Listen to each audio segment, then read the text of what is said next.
Mga idol, musta? Mayroon naman akong bagong upload mga idol.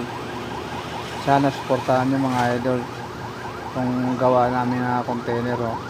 Ganito ginagawa namin mga idol sa araw-araw. Yung lahat kung anong mayroong sira o kahit anong sira, gagawin namin yan.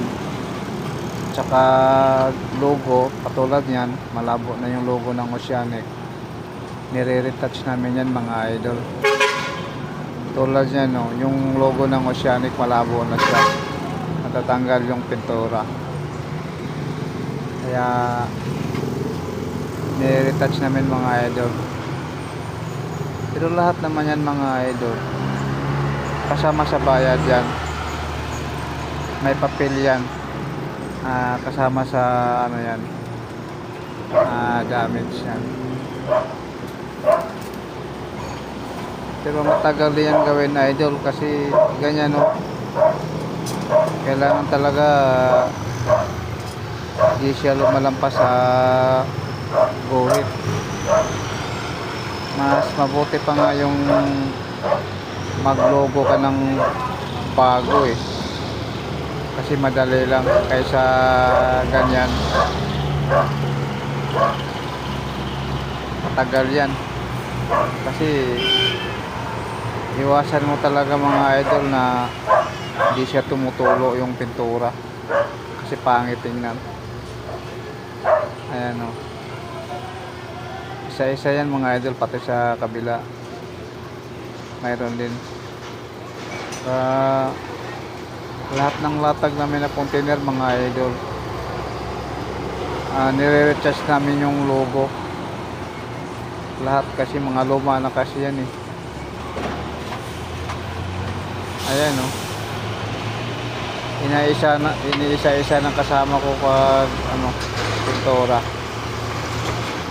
Tingnan mo, kung nakita nyo, dinadandahan niya pag pahid ng brush para hindi siya tumutulo.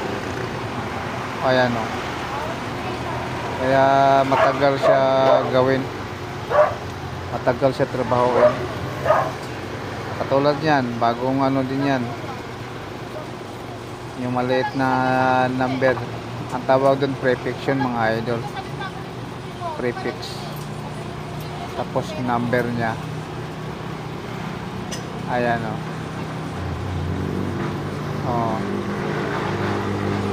Patapos yan, kabila naman, kabilang side, ganyan din.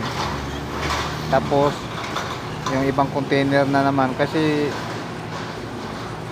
bawat namin mga idol, grupo, 6 na container bawat grupo.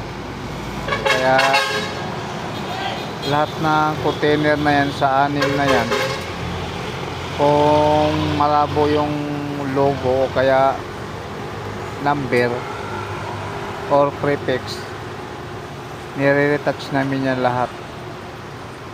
Kasi yan ang utos ng